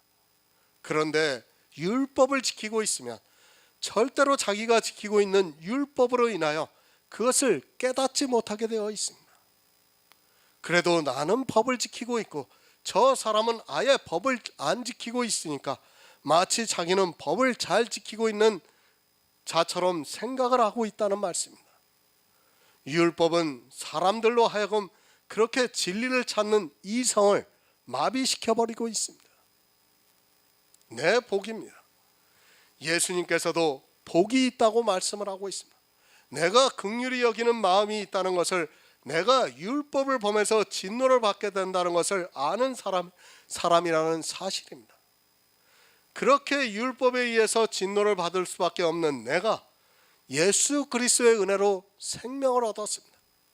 내가 살인한 자로서 다시 생명을 얻었다면 누구를 정죄할 수 있겠습니까? 아무도 못합니다. 이 세상에서 그가 어떤 죄를 지었어도 정말로 그를 불쌍히 여길 수밖에 없다는 말씀. 나 역시도 율법을 범한 살인자인데 내가 누구를 판단할 수 있고 그렇게 잘하라고 말할 수 있겠습니까? 내가 불쌍히 여김을 받았다면 또한 그를 불쌍히 여길 수밖에 없습니다. 억지로 불쌍히 여기지 마시기 바랍니다. 성경에서 불쌍히 여기라고 하니까 그저 모양을 내려고 불쌍히 여기려고 하는 것은 악한 일입니다. 정말 내가 누구인지를 알고 나면 불쌍히 여기지 않으려고 해도 어쩔 수 없이 불쌍히 여기게 됩니다. 그렇지 않습니까? 내가 율법을 범한 살인자이고 또한 내가 율법을 범한 간음한 자인데 내가 어떻게 불쌍히 여기지 않을 수 있겠습니까? 내가 불쌍히 여김을 받았습니다. 예수 그리스도의 십자가로 말미암아 하나님으로부터 불쌍히 여김을 받은 죄인이라는 것을 먼저 가슴 절절히 깨달아야 내 이웃을 불쌍히 여길 수 있는 마음이 저절로 생기는 것입니다. 내가 그런 자인데, 그래서 불쌍히 여김을 받았는데 내 이웃을 불쌍히 여기지 않을 수 있겠습니까? 그런 사실을 알게 되면 그것을 가슴으로 받아들이게 되면 저절로 불쌍히 여기는 마음이 생긴다는 말씀입니다. 그 모양을 억지로 내려가고 하는 것이 아니라 내 마음에서 생기는 것입니다. 그러나 모릅니다. 법 아래 있는 사람은 그것을 전혀 깨닫지 못합니다. 자기가 잘하고 있고 자기가 너무도 힘들게 노력을 해서 주의를 지키고 있고 또 먹을 것을 안 입고 입을 것을 안 입으면서 11조를 내고 있는 사람이 과연 다른 사람을 이해할 수 있겠습니까? 절대 못합니다. 나도 정말 힘들었지만 그렇게 하고 있다고 생각하는 사람은 남도 그렇게 하기를 바라고 있습니다. 아까 제가 외삼촌 말씀드렸잖아요. 자기가 부모님을 모셨어요.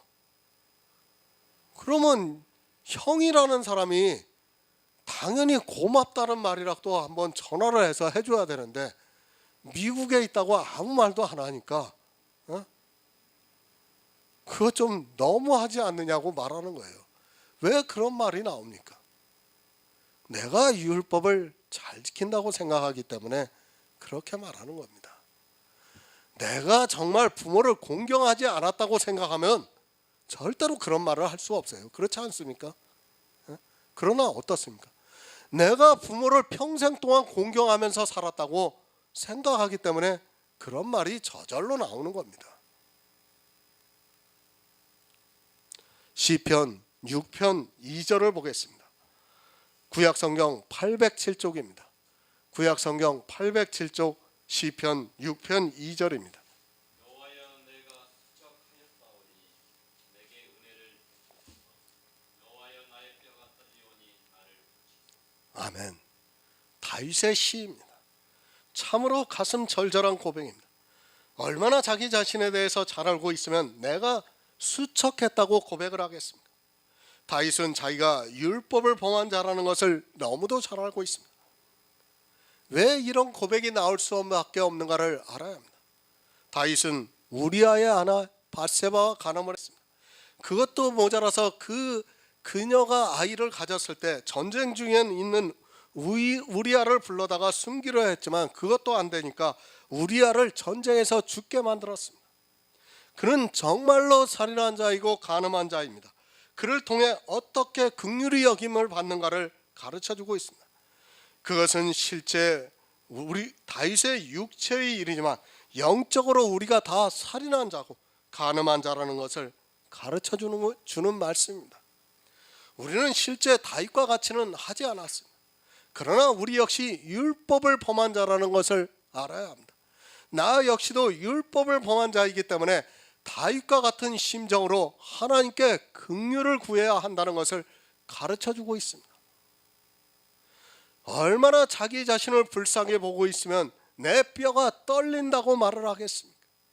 다윗의 그림자를 보고 우리는 실제 그렇게 하지는 않았을지라도 우리 역시 다윗과 같이 간음한 자요 살인한 자라는 자로서 율법을 범한 자라는 고백이 있어야 합니다. 이것이 가슴으로 와닿는 성도만이 긍휼히 여김을 받을 수 있습니다. 정말 이런 고백을 하고 있습니까? 그냥 성경을 보지 마시고 왜 다윗이 이렇게 고백을 했고 또 이것이 나와 무슨 상관이 있는가를 알아야 다윗의 이 고백이 내 고백이 될 수 있다는 말씀입니다. 내가 법을 어겨서 율법에 의해 진노를 받을 수밖에 없다는 것을 아는 성도만이 할 수 있는 고백입니다. 시편 26편 16절을 보겠습니다. 구약성경 817쪽입니다. 26편 25편 16절에 25편.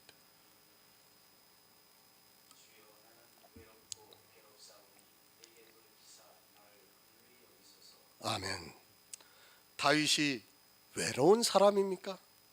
그는 왕이고 그의 형제들도 많았고 자녀가 70명이 되었고 또 그의 후비가 너무 많아서 외로울 틈이 없었던 사람입니다. 사실 다윗이 외롭다는 것은 도무지 이해가 안 되는 말이기도 합니다. 누가 다윗이 외롭다는 것을 이해할 수 있겠습니까? 그러나 그는 외로웠습니다. 생명을 사모하기 때문에 외로울 수밖에 없었습니다. 내 형제가, 내 부모가, 내 인척이 생명을 주는 것이 아닙니다. 나를 구원해 주실 분은 오직 예수 그리스도입니다. 주님이 자기에게서 떠나 있다고 생각을 하니까 지금 이 고백을 시로 표현을 하고 있습니다. 성경에서 정말 영적인 것을 분별하지 못하면 절대로 구원을 받을 수 없습니다. 이런 사람이 불쌍히 여김을 받을 수 있습니다. 율법에 대해서 자기가 어느 누구로부터 도움을 받을 수 없을 때 정말 외롭다는 것을, 그리고 괴로울 수밖에 없다는 것을 압니다. 비록 똑같은 죄를 안 지었을지라도 우리는 율법을 범한 자로서 생명에 있어서 다윗과 같다는 것을 알아야 합니다. 왜 하나님께서 다윗에게 인간으로서는 지어서는 안 되는 죄를 짓게 만들었는가를 우리가 깨달아야 합니다. 나 역시도 다르지 않습니다. 내가 다윗보다 잘나서, 아니 다윗보다 죄를 안 지을 수 있는 능력에 있어서 그런 죄를 안 짓는다고 생각하지 마시기 바랍니다. 사단이 그냥 건들지를 않아서 그렇지, 사단이 만약 나를 건들기 시작하면 다윗이 아니라 그보다 더한 죄를 질 수밖에 없다는 것을 우리가 알아야 합니다. 그런데 율법의 몇 가지를 지키다 보면 자기가 할 수 있는 것으로 자기 자신에 대해서 오해를 하게 됩니다. 시편 31편 9절을 보겠습니다. 구약성경 823쪽입니다. 시편 31편 9절입니다.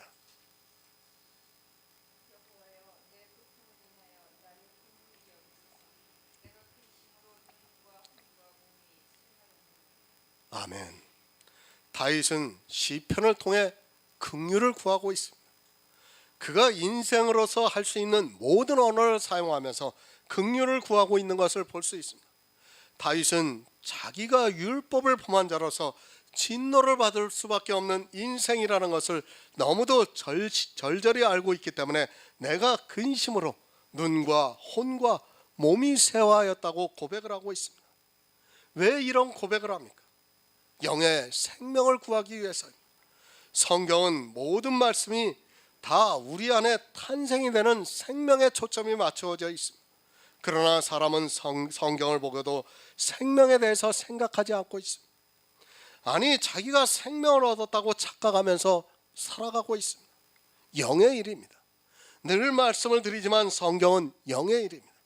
내 육체가 긍휼히 여김을 받기 위해서 이 시를 기록한 것이 아니라 이성이 없는 짐승과 같이 죽어야 하는 나를 예수 그리스도의 은혜로 긍휼히 여김을 받아 생명을 얻기 위해서입니다.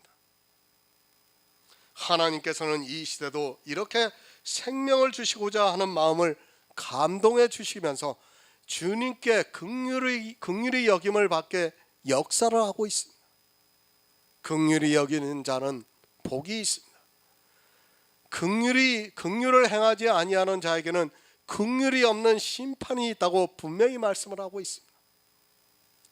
내가 내 이웃을 긍휼히 여기지 않는다면 나 역시도 하나님으로부터 긍휼히 여김을 받지 못하고 심판을 받게 된다는 말씀입니다.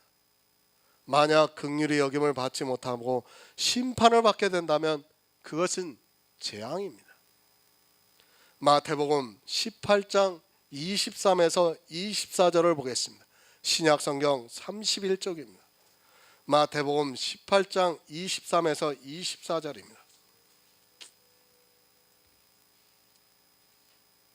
그러므로 천국은 그 종들과 결산하려 하던 어떤 임금과 같으니 결산할 때 10,000달란트 빚진 자 하나를 데려오매. 아멘. 우리는 10,000달란트 빚진 자입니다. 이 달란트는 생명입니다. 도무지 생명을 얻을 수 없는 그런 빚진 자라고 말씀을 하고 있습니다. 1만 달란트가 어느 정도 되는 금액인가 아시겠습니까? 지금은 금값이 너무 많이 올라서 약 20조가 넘는 금액입니다. 내가 평생을 벌어서도 갚을 수 없는 금액입니다. 혹시 있을지 모르겠습니다. 그러나 예수님께서 이 비유를 하실 때는 어느 인생도 갚을 수 없다는 것을 가르쳐 주기 위해서 1만 달란트라고 말씀을 하고 있습니다. 이 1만 달란트 빚진 자 하나는 바로 나입니다. 또 이 세상 모든 사람 역시 1만 달란트 빚진 자라고 비유를 통해서 가르쳐 주고 있습니다. 우리가 이렇게 빚진 자지만 하나님께서 우리를 불쌍히 여겨 주시고 있습니다. 나입니다. 세상에서 죄를 많이 지은 사람이 아니라 바로 나라는 것을 비유를 통해서 가르쳐 주고 있습니다. 마치 나와는 아무 상관이 없는 죄를 많이 지은 사람을 생각해서는 안 됩니다. 내가 바로 1만 달란트 빚진 자라고 가르쳐 주고 있습니다. 이런 비유를 바로 깨달아야지 모르고 마치 나와는 상관이 없는 그런 세상 사람으로 오해를 해서는 안 됩니다. 그런 죄인입니다. 도무지 생명을 얻을 수 없는 이 세상에 그 어떤 기준으로도 불가능한 빚을 진 사람이 바로 나라는 말씀입니다. 성경을 보는 시각을 달리해야 합니다. 나쁜 것은 마치 나와 상관이 없는 것으로 오해를 하는데 이 사람은 바로 나를 비유로 해서 예수님께서 말씀을 하고 있습니다. 마태복음 18장 25에서 27절을 보겠습니다.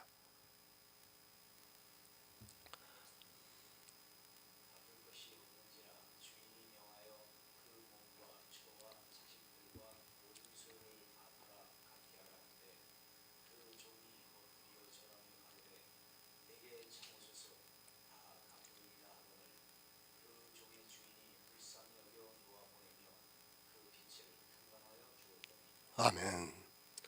우리는 어느 누구도 영원한 생명을 얻을 수 없습니다. 죄 빚을 진 자라서 갚을 것이 없어서 도무지 생명의 달란트를 얻을 수 없습니다. 이 1만 달란트는 바로 영생을 비유로 말씀하고 있습니다. 어느 누구도 생명을 얻을 수 없습니다. 나에게 지금 예수님께서 묻고 있습니다. 생명을 얻으라고 말씀을 하고 있습니다. 그러나 생명을 얻을 수 있는 방법이 없어서 예수님께서 우리를 위해 십자가를 지셨습니다. 그런데 이 종이 하는 말을 들어보시기 바랍니다. 생명을 얻으라고 하니까 은혜를 구하기보다는 조금만 참아달라고 하면서 다 갚겠다고 말을 하고 있습니다. 지금도 이 종과 같이 그렇게 자기가 생명을 얻겠다고 하는 사람들이 있습니다. 자기가 신앙생활을 잘하겠다고 주장을 하고 있습니다. 잘 믿겠다고 합니다. 내가 믿고 싶다고 해서 믿어지는 것입니까? 안 되는 것을 지금도 이 종과 같이 자기가 하겠다고 말을 하고 있습니다. 우리 인생은 어떤 방법으로도 영원한 생명을 얻을 수 있는 방법이 없습니다. 단 한 가지가 있다면 그것은 은혜로 거저 얻는 방법이 있습니다.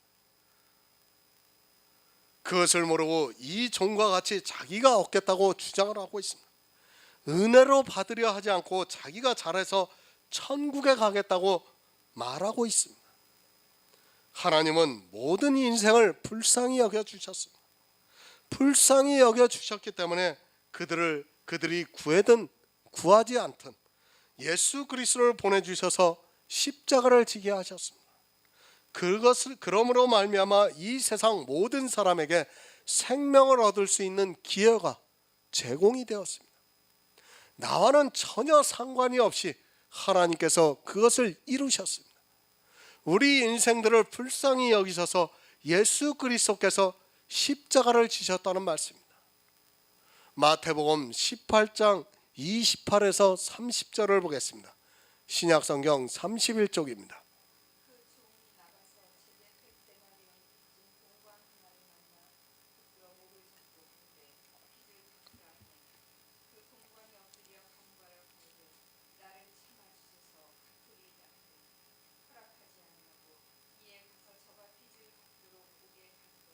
아멘. 예수님께서 십자가를 지셨습니다. 그것은 순전히 하나님께서 우리를 불쌍히 여기셔서 우리와는 상관없이 행하신 일입니다. 이것이 복음입니다. 이 복음이 지금 이 세상에 전파되고 있습니다. 도무지 생명을 얻을 수 없는 인생들에게 예수 그리스도의 복음이 전파되고 있습니다. 그런데 어떻습니까? 이 복음을 듣고 저가 나가서 또다시 율법주의에 빠져 죄를 지은 사람에게 왜 죄를 짓느냐고 따지고 있습니다. 지금 교회 안에 이렇게 행하고 있는 사람들이 얼마나 많이 있습니까? 죄를 짓지 말라고, 죄를 지면 마치 천국에 못 들어갈 것 같이 주장을 하고 있는 사람들이 교회 안에 너무 많이 있습니다. 그리고 정죄에 빠뜨리고 있습니다. 옥에 가두고 있습니다. 죄를 지면 안 된다고 하면서 스스로 정죄에 빠져 옥에 갇히게 만들고 있습니다. 예수 그리스도의 복음을 듣고 나가서 은혜를 말하고 있는 교회 안에 있는 사람들이 이렇게 한다는 것을 가르쳐주고 있는 말씀입니다. 그들이 하는 행동 하나하나를 법의 잣대로 보고 왜 죄를 지면서 살아가고 있느냐고 목을 잡고 있습니다. 그리고 불쌍히 여기지를 않고 있습니다. 그가 죄를 진 것에 대해서 전혀 불쌍히 여기지 않고 오히려 왜 죄를 짓느냐고 따지고 목을 잡고 있습니다. 생명을 위협하고 있다는 말씀입니다. 예수 그리스도의 복음을 듣고 그 은혜를 안다고 하는 교회 안에 있는 사람들이 이렇게 하고 있다는 말씀입니다. 옥에 가두고 있습니까? 지옥에 가두고 있습니다. 율법을 강요하면서 왜 죄를 짓느냐고 하면서 그들이 스스로 정죄에 빠져 지옥에 들어가게 만들고 있다는 말씀입니다. 누가 이렇게 하고 있느냐 하면 바로 교회 안에서 자기들이 복음의 기쁜 소식을 들었다고 하는 사람들이 이렇게 하고 있습니다. 자기가 불쌍히 여김을 받은 것을 깨닫지 못하고 있습니다. 새 번역을 보겠습니다. 야고보서 2장 13절입니다. 심판은 자비를 베풀지 않는 사람에게는 무자비합니다. 그러나 자비는 심판을 이깁니다. 이렇게 번역이 되어 있습니다. 율법을 버리시기 바랍니다. 율법이 있는 상태에서는 이 동광과 같이 자비를 베풀 수 없다는 것을 예수님께서 비유를 통해서 가르쳐주고 있습니다.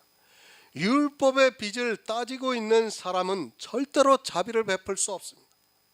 자비를 베풀지 않는 사람에게 심판은 무자비하다고 말씀을 하고 있습니다. 이렇게까지 말씀을 하고 있는데도 사람들은 성경을 모르다 보니까 율법에서 벗어나지를 못하고 있습니다. 이 말씀을 잘 이해하시기 바랍니다. 우리가 그 어떤 육적으로 자비를 베풀려고 하는 것이 아니라 우리가 자비를 베풀려면 율법을 폐해야 한다는 것을 가르쳐주고 있는 말씀입니다. 계속해서 말씀드리지만 율법이 살아있는 상태에서는 내가 아무리 그를 불쌍히 여기고 싶어도 그것이 안 된다는 것을 알아야 합니다. 율법을 버린 사람에게는 심판이 없고 율법이 살아있는 사람에게는 심판이 무자비하게 온다는 것을 말씀을 하고 있습니다. 그러나 긍휼은 심판을 이깁니다. 이길 수 있는 방법은 율법이 없는 곳에는 범함이 없다 보니까 누군가 율법을 어겼어도 그를 긍휼히 여길 수 있고 그 긍휼히 여기는 그에게는 주님께서 긍휼히 여겨 주시겠다는 말씀입니다. 율법의 심판을 이기려면 반드시 율법을 먼저 폐해야 합니다. 그것이 바로 우리가 믿는 예수 그리스도의 십자가라는 것을 깨달아야 합니다. 오늘은 여기까지 하겠습니다.